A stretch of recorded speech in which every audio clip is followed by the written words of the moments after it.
Bana b'Imana turabandanya. Iyi ni video y'icenda canke se audio y'icenda.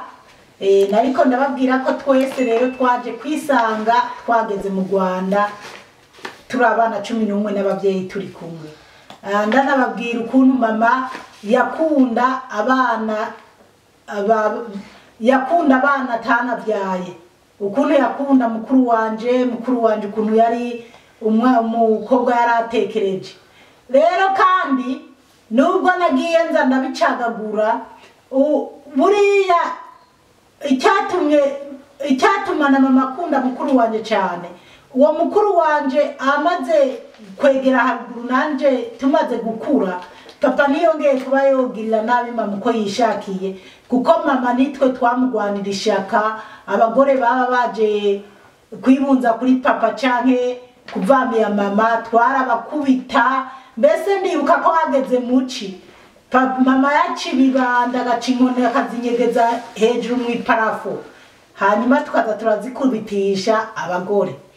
Hanyuma ikindi nibuka n'ikindi gihe twigeze kwandikira ikete uwundi mugore yakundana na papa, hanyuma turamwandikira ikete n'uwo mukuru wanje na mutoyi wanje turi abana bane, turandika kandi turasinya, turabwira uwo mugore ko twongeye kumubona iwacu tuzomukubita. Basi rero niyo mpamvu rero mama yarakunda cyane mukuru wanje, kandi yarakunda na basaza we, agakunda n'uwo mwana wa mwene wabo, kuko n'uwo mwana wa mwene wabo harageze n'igihe twarahungutse, aba bari mu Kingozi, nyina wiwe yazaraza kumutora akamubwira ngo nibuke ko umureza atari nyina batahe. Nyamwana ariyankira. Rero mama rero yarafata abo bana babagenzi biwe neza. Ego bana b'Imana rero, ubwo rero twarageze mu Rwanda. Buriya umuntu arakwiye kwama yinengesereye haba ari hose, ntukanezerwe ngo wijajare ngo ubone ku isi ari iwawe. Naho uzoba uri mu ubibamye bimeze gute, uzoza uvuga ati hari igihe bihinduka. Kubera tugeze mu Rwanda twagiragiye kurimira abanyarwanda, twaraciye ingero. Ahubwo ndashimira Imana ko abavyeyi bari baratwigishije kurima, iwacu barima, natwe tukaba twatuzi kurima, byaradutunze. Twaragenda guca ingero kubera abo bene wacu y'abamama y'abapapa.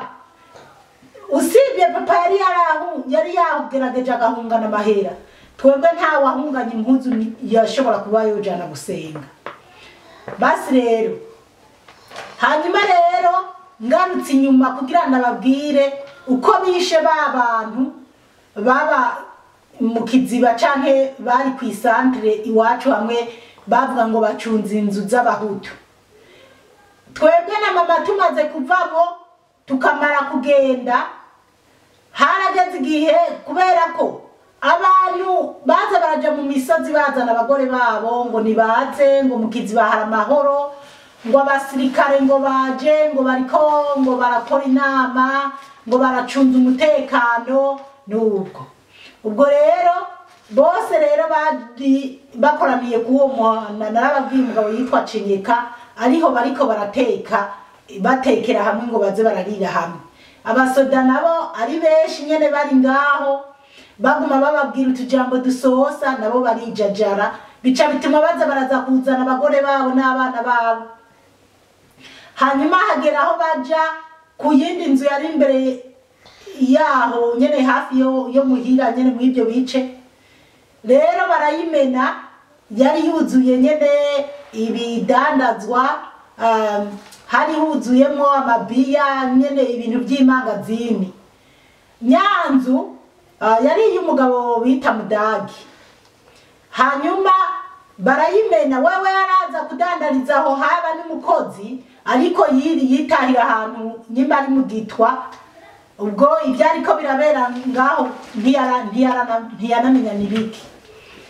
Basi rero abasoda barayimena, bayimenye ubwo n'abatwa bavuye mu mihani wabo nabo baje ngaho ku isoko ngo baje mu manama. Rero barakoranira aho hantu imbere y'iyo nzu, abasoda babakikuje, uwuje wese bamukomeramo. Abasirikare rero nyuma ngo hari abasirikare bariko baravugana ukuntu baza kwica abo bantu. Umutwa ngo arabyumva. Burya rero abatwa hari abantu ngo basuzugura abatwa ngo sinzi ngira byari bya kera ngo nta bwenge bazi. Umutwa arabyumva kandi nawe arikeka arabona yuko bahava bica abo bantu.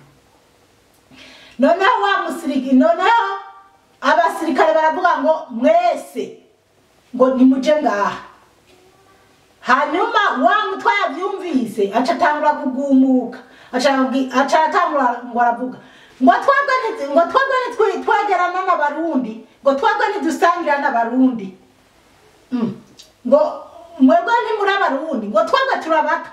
Ubwo urumva batwa bamenya ko abarundi ari abahutu canke ari abatutsi, bo bari biyizi nyene bavuga ati turabatwa. Uwo mutwa avuga ngo twebwe turabatwa, ngo ntidusangira n'abarundi, ngo nitwegerana n'abarundi. Ubwo rero abasirikare baca baravuga ngo abatwa ngo nimuze ngaha. Abatwa baca baja mu gipande cyabo, ngo abarundi nabo canke se abahutu ngo nimuje ngaha, nabo baca baja mu mugu wabo. Hanyuma baca barababwira atari mwebwe abarundi nimwinjire, canke mwebwe mwabahutu mwe nimwinjire ngaho mu nzu mutora amabiya mumwe. Ubwo bari kumwe n'abana n'abagore n'abagabo, babinjiza muri ya nzu y'uwo mugabo yitwa Mudagi bari bayimenye bayuguruye. Hanyuma baca barinjira. Mugabo babatwa bo baguma hanze. Bagumye hanze, bana b'Imana ndababwire, Yezu yavuze ati uzicisha inkota bazomwicisha inkota. Mbese kwica umuntu ni bibi. Utazi ingene yaremwe, utazi ingene Imana yamubumbabumbye, mugabo ukamufata ukamwica. Uti kubera iki rero? Benshi baguye mw'iyo nzu ni babandi murantunga, ni babandi bari barisha abatutsi, bari barisha aho nyene mw'icyo gice cy'iwacu aho mu Kiziba. Benshi baguye mw'iyo nzu barimo, barabo nyene bari barakoze iryo bara. Basi rero babarundamo. Hanyuma babarunze muri iyo nzu, abasirikare baca barabwira, harimo abakecuru batatu. Harimo abantu b'abakecuru baravuga ati abantu b'abakecuru nimuvemo. Abakecuru batatu ngo genda mwewe nimutore umuceri, mutore ibyo mushaka hanyuma musohoke. Babakecuru urubutoya agasabune, urubutoya umuceri, ntibamenya no kuvuga ngo bikorere amagunira n'ibiki oya. Babakecuru batatu baratora utuntu hanyuma barasohoka baravamo. Bavuyemo baca baja inyuma y'igipimo cy'ikawa. Mu gipimo cy'ikawa cyari inyuma y'iyo nzu. Hanyuma batangura kugira ngo wowe wibutse gutora agasabune, ngo yego jango natoye utuvuta two kwisiga. Undi hajya ati nanje natoye utuvuta two kwisiga, natoye umuceri, natoye akunyu. Ati mbega wowe wibutse utumeza. Abasirikare rero barabumva bariko baravugira inyuma y'iyo nzu. Umusirikare aragenda arababaza ngo muriko murakora iki ngaho? Ngo wari vuba. Babakecuru baca bariruka bataha, baca baragenda. Hanyuma Hutu urumva niko bimeze, barabahutu barunzwe muri yanzu, barabugaraniramo. Babugaraniyemo kubera abamama bafise abana, ngo abana rero intugu titangura kubacanira, batangura kurira, abana batangura kurira. Abasirikare bari bababwiye ati buri umuntu atora ikiyeri awe. Umumama yatora ikiyeri ariko araha ku mwana. Abasirikare bamubwira ati n'umwana wese mumuhe ikiyeri kiwe, umwe wese mumuhe gwiwe. babaha n'umwana wese yitwa ngo umuntu wo kwibere bakamukiyera ikiye. Hanyuma nyuma rero abasirikare rero baca mu madirisha babatwikiramo nyine amasasu n'amagirenade batangura kubica, barabicira mu iyo nzu. Baraharuye basanze iyo nzu yaguyemo abantu 97. Hanyuma barageraho baheza kubica, ariko babatwa bo bari hanze kuvugo abo batwa baje batangura gukorana n'abasirikare, baca batangura kuza baja mu misozi, babonye umuntu bakica. Mbese nyene abo batwa niyo baciye batangura kuza barica abantu, ariko bakoreshejwe n'abo basirikare. Nyuma hari n'ubundi mugabo araho y'abahantu mu Byegwa yaje noneho kwigarurira iyo kipe, abasirikare batakiza kwica uwo muntu n'abandi bantu bamwe bamwe, urumva nyene baza barica abantu ko bishakiye. Nubwo rero bantu barunzwe mu iyo nzu, harageze igihe baje kubica atamu kagikacira, haheze umwanya munini. Umwe agerageza kuvamwo, hanyuma ariko aravamwo uwundi aramubona tese nawe uracyahenda. Mbese muri make havuyemo abantu 3 baravamwo, bagerageza. 2 baje mu Rwanda nibo batubwiye inkuru y'ukuntu byagenze. 3 nibo barokotsemwo mwabo bantu, abandi 97 nibo baguye mu iyo nzu. Kandi beshi na wa mugabo yagomba kuntema igipanga ubwa mbere nkibagira intambara, nawe yapfiriyemo n'umugore n'abana. Na wa muhungu twari duhunganye yatoye ikibido, umwe yaza arigamba ko yishe umuntu akamukuramo amahera menshi, nabo yapfiriyemo. Mbega abantu benshi bari bishe abantu nabo baguye mu aho hantu nyene. Nubwo rero hari umukecuru, uwo mukecuru yitwa Veronica. Baje kwica abantu, wewe nyimba atabimenye nyimba byagenze gute, ngo yaje kuza aho mu Kiziba, kuko yaba mu bice byaho ariko atari mu muji. Aza mu gipangu iwacu, azi ko aje kuturaba iwacu, asanga mu gipangu nta muntu n'umwe ahari, asanga ibitoke biri mu bwato byabuze ababigana. Wewe ngacaja gusanganira abasirikare nyene, babwira ngo ni mumengo, ngo nyabuna, ngo ni mumpe abakozi, ngo ni mundonderera abakozi, ngo baze kumfasha, ngo baze kugana ibitoke byo kwa Karaveri, ngo byabuze ababigana. Sha ngo umusoda yamurabishize ku rusasu, bamukubise ngo urusasu rumwe acarapfa. Uwo mukecuru yari nko mu myaka 70 irenga, ntabwo yari yarabyaye, baba bamwishuko. Imana imuhe kuruhuka neza. Rero abana b'Imana, utekereje ukibaza nk'abo bantu bagiye mu Kaguma. Iyo ndibaza nama turiko turazirikana amazaburi, Asafu canke se Korari, ni wavuga ati yirengera kuja mu Kaguma, ntashaka kuja mu mahema y'abanyakaguma. Buriya rero tuze turaraba nyene ntitukaje mu bintu by'akaguma, ukabona abantu bariko baraje inama yo gukora ikibi ubace kure. Ubwo rero niko bantu twari kumwe, bantu bari mu hahandi mu gice kiwaca mu Kiziba, nuko bishwe. Jewe Imana yankuyemo na mama twihungiye. Rero ubwo narababwiye ko ukuntu twageze mu Rwanda, rero ukuntu twese twaje kubona papa tukisanga twese turi hamwe. Turabayeho mu Rwanda turahaba. Jewe nahise nja kubera nari umukobwa nikundira ibintu, nari umukobwa w'ingendanyi kimwe cyo igatsinda. Narasoma n'ibisomwa mu isengero, cyane nakunda kuvuga ibisabisho rusangi mu rusengero, n'abakristo bakanankunda. Hanyuma mbese nyene ku rusengero nari umunyamuhari nyene ndi ngendanyi. Ngeze mu Rwanda naho nagerageje n'ubundi kwigira mu bintu by'ibya, nari umusaveri mu Rwanda, nja muri korali y'abanyarwanda nkaririmbana n'abanyarwanda. Rero baraja mu bintu byitwa ngo ingando, tukagenda gutembera hirya no hino. Ndibuka ko hari n'ahantu hitwa Ikasi twagenda tukamarayo nk'iminsi turarayo mu gipatiri mu Kibikira. Rero bakavuga inkuru zanje ko ndi Murundi kazi, ndi Murundi. Abana b'abanyarwanda bakaza baramfumbatisha amafaranga, urumpaye igiceri cy'atanu, urumpaye 10. Nubwo mu Rwanda abapatiri baranyikundira.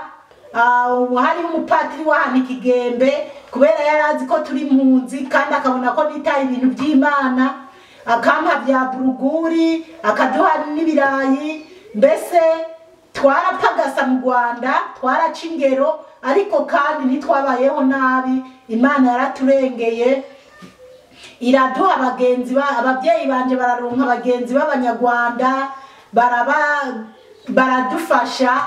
Mbese nyene mu Rwanda tuhaba atangoranye. Rero harageze igihe papa arava mu Rwanda agenda. Papa yarafise ikibazo, yaragwaye. Hanyuma rero yarafise indwara yigeze kugwara ku buryo bayimuvurira ahantu hitwa Ikiremba. Hanyuma aza kuva mu Rwanda aja aho hantu Ikiremba. Hanyuma amaze gutora mitende kubera nyene umugabo Siriro w'Ingozi, mutajira araho w'Ingozi aramenyekana cyane mu Burundi, n'uwo mupatiri yabigatsinda. Rero aragenda kubaraba, baramubwira ati rero urazohunguka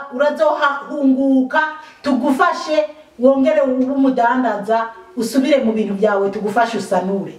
Papa rero ageze mu Rwanda, agarutse mu Rwanda arabitubwira. Hanyuma papa aca arasubira mu Burundi atangura gusanura. Hanyuma amaze gusanura, nyuma rero yaraje kudutora. Mugabo rero kubera kwa kuntu nahora ngenda muri Frodebu, nkikundira Frodebu, na mama twari twarankanye, mama amfata nabi kubera nabaye umufrodebu mu Burundi. Kandi ko bari banteza abantu b'abategetsi, kandi Mistanteri yaranzi cyane. Mbese bari banzi cyane kuko n'igihe bari ko barandika amatestation yo gutora Ndadaye, yo ku matora yo kuri Ndadaye, na jewe hageze aho Mistanteri arampa n'akazi. Hanyuma barampembye mu bandi, kugihe bahemba abantu 5,000 nyimba ari n'amajana 4. Nanje nyuma Mistanteri yaje kuntumako arayampemba, arayampa. Rero kubera kwa kuntu rero nyene bari bazi ko nari umuntu w'inzira guhemuka, nari umufrodebu, no muhira narananiye mama, haza kuba rero ikintu je cyo kumbiga. Rero umugenzi wa papa, mbese umuntu yari umugenzi wa papa, nako mbese ngarutse inyuma gato, Abahutu bageze igihe baza muhira kwa iwacu, bafata igihe twahungiye mu Rwanda, bafata imangazini ya papa nyene barayimena. Bayimenye bafata ibintu byo yadandaza n'amakarita amwe y'ibigeri, bapakira ya modoka ya papa yacu barayitwara ngo bayitwaye mu Rwanda. Nta kontake bafise, nta kintu kugenda bayisuguma ubundi apfa kugendesha kumbure. Igera ahantu mu gipimo cy'ikawa irabananira, ihenukira mu gipimo cy'ikawa. Ibyo bari bapakiyemo baza barasoshomba bijanira mu mihana. Basi iyo modoka ya papa ibipfapfanyo. Noneho nyuma umuntu umwe yari umugenzi wa papa, kweri bari abagenzi papfe, yabanyene mu byegwa, ari we yahavuye. Mbere yari afise akagwi k'abatwa bahora birirwa barahiga abantu, nyene umuntu w'umuhutu bamubonye nyene bagahonda bica abantu. Uwo muntu bari baramutaziriye muri marishari. Wumvise indirimbo ziriko zirahinda zivuga ngo kanaka ni marishari, wamenya ati baraje kuyica abantu bagaca bahunga. Rero uwo rero yari umugenzi wa papa, araza nawe niwe yaje iwacu afata amakaziyo y'ibiyeri, ibintu byose ibyari mu mangazini byose atakira imodoka yiwe basha ngo yabishombye nk'iminsi ngaha banavuga ko hari imodoka yarafise bavuga ngo yayikuye mu bintu by'iwacu yari umugenzi wa papa niyumvira ati abimubikire canke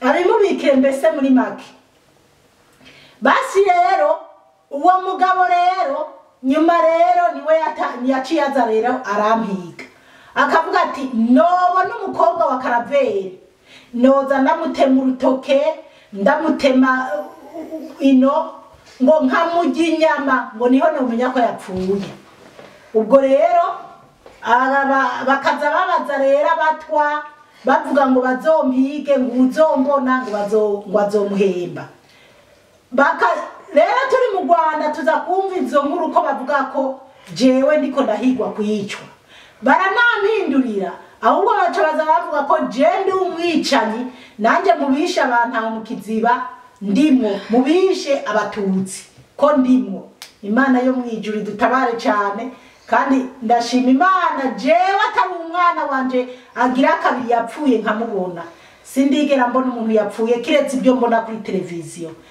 sindigera mbona umuntu yapfuye usibye uwo mwana wanje nabonye yapfuye yagira kabiri yapfuye akiri uruyoya rw'ukwezi n'imisi mugana ramba yibara ko ndi umwicanyi ariko kwari kugira ngo ahandi uyu munsi bendahari kandi ishobore gushinga intahe y'ibyiza by'Imana yingene Imana itabara kandi yingene Imana ifise inzira nyinshi zo gutabara abaye nubwo rero mu Rwanda rero biradushikira ko bampiga ko bavuga ko ndi umwicanyi ko bambonye mbese baravuga yuko ari umuntu yirirwa aratanga avuga yuko yotanga amahera mpaka bafashe bakanyica nubwo rero ibyo turabyumva ariko nyene twari twibereye mu Rwanda atakibazo turaba mu Rwanda rero tukaza jewe nyene nababwiye nibera mu bintu by'imihani hanyuma abapatiri ababikira bo mu Rwanda bakampa ibintu muhira rero tubaho neza rero haragera igihe rero nyene nababwiye papa yari yaje mu Burundi nyuma baramubwira ko yozosanura bakamufasha hanyuma papa rero aza gusubira mu Rwanda agarutse mu Rwanda aratora mama nabatoyi banje barapanga yuko bagomba guhunguka mugabo jewe nkasigara mu Rwanda na mukuru wanje numwe muri batoyi banje kugira tuzoze turafata ibyo kurya kuri stoke ibigori n'ibiharage tuzoze turabizanira abo muhira kugira babone ibibatunga abana b'Imana reka audio tuyibanze tuyihagarikire ngaha ariko turacyabandanya mukama bahezagire cyane.